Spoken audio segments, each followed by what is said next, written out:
enlarged there. Okay? And I'm going to come up and I'm going to look again, and what I want to find out is, did he have an arch? Did he not have an arch before, and now he has an arch? Or did he not have an arch before, and he doesn't have an arch now? Then I'm going to look at the lateral and medial malleoli for any kind of swelling, any kind of deformity. I'm also then going to look at the plantar fascia in between the toes, looking for any kind of calluses, hammertoes, anything like that. Same way on the other one. So any kind of calluses would mean one metatarsal is more plantar than the other one. And in between the toes, looking for any kind of hammertoes or bunions. Then I'm going to start.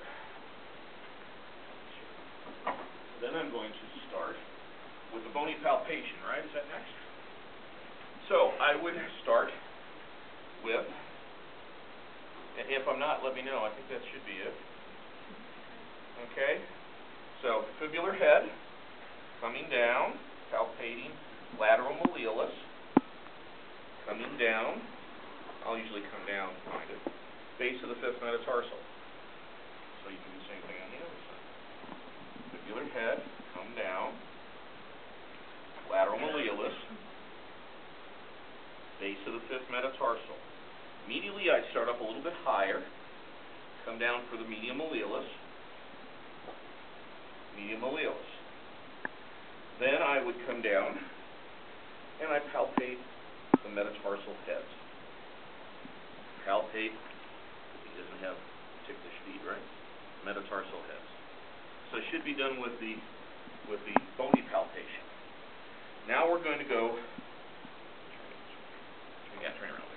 Then we're going to go for the soft tissue. So we're going to go anterior talofib, right about in here, anterior talofib, calcaneal fib, posterior talofib. The perineal you may or may not be able to really tell. Push against me. Now you can tell. Perineals. Okay. Same way, let's do it over here. Anterior talofib, calcaneal fib, posterior talofib, push out, and you can not as easy see the perineals come around. Immediately, all you're going to end up doing is you're going to feel just a fan-shaped ligament here. That's the deltoid. See, push, yeah, okay. You might be able to feel a posterior tibial under here. Okay, so fan-shaped for medial, push in, and the posterior tibialis should go beneath here. Then I'm going to come and I palpate the plantar fascia in between the toes. Start the heel, plantar fascia, between the toes. And then I should be doing, let's bring them up so you can see. Bring your toes back. Dorsalis pedis pulses, posterior tibial pulses, and then capillary reflex. Okay? Now let's have you bring your feet up, bring both of them up, bring them down, bring it in against resistance, in against resistance, out against resistance, out against resistance. Okay? Now we're going to do some sharp dull. This is dull. This is sharp. Close your eyes. Sharp or dull.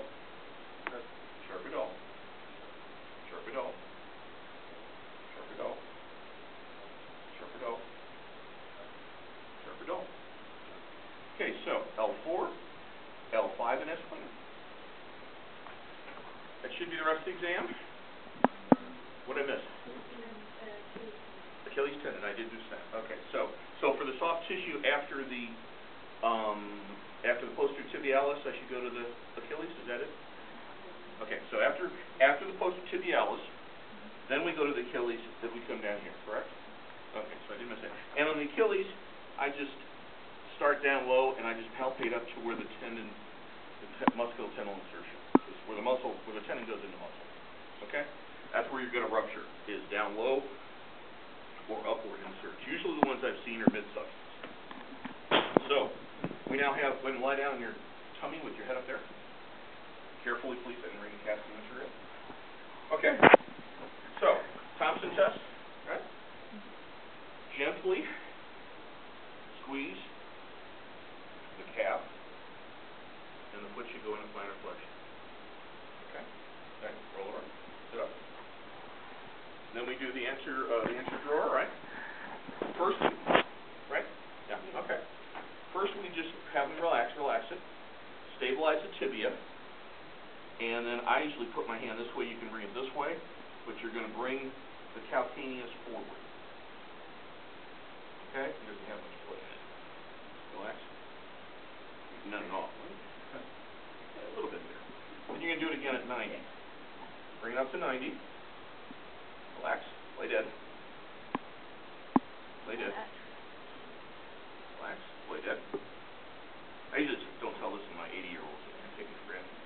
Okay, then the talar tilt, which you're going to see if you have an opening on the lateral side, because this is for a lateral ankle ligament injury. So, relax. And then I'm inverting the calcaneus, and there should be a gap right under the lateral malleolus. I'll try it here for you so I can show you. So I can do it the other hand, so I just do it this way. So, okay. So you should have a gap here. You got to compare side to side because, as I told you, we didn't all come from the factory the same way. Some people are loose ligament in any way. Also, there's an occasional person who's had a number of ankle springs who literally doesn't have a good ankle to stand on. Then you're kind of stuck. And then I don't think it's on your checklist, but you would look at their shoe